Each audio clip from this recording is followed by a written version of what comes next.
Hmm, Isang salita na madaming kahulugan kung tawagin ng karamihan ng ilaw ng tahanan na siyang nag-alaga sa atin ng 9 na buwan sa kanyang sinapupunan.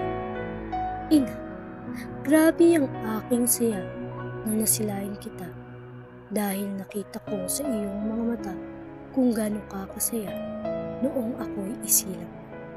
Ramdam ko ang mainit mong halik at ang mga haplos mong maalat. Ikaw ang nagturo sa akin na gumapang at tumayo, nag-alalay sa akin lumakad palayo. Ano man ang mangyari, alam kong palagi kang nandyan, hindi ako pababayaan. Yung tipong paggising ko sa umaga, almusal ko'y nakahanda na, at mga kailangan ko'y nakaayos na. Yan ang ina, hindi napapagod. Ganyan ang kanilang profesyon na walang sahod. Kahit na minsan sumasakit na ang kanilang mga tuhod, tuloy lang sa pagkain.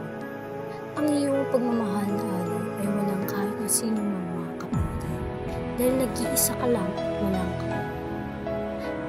Kaya ako bilang anak, lubos na nagpapasalamat sa aking ina na binigay sa akin ang lahat. Kapag ako'y nabibigatan, siya ang lumuha.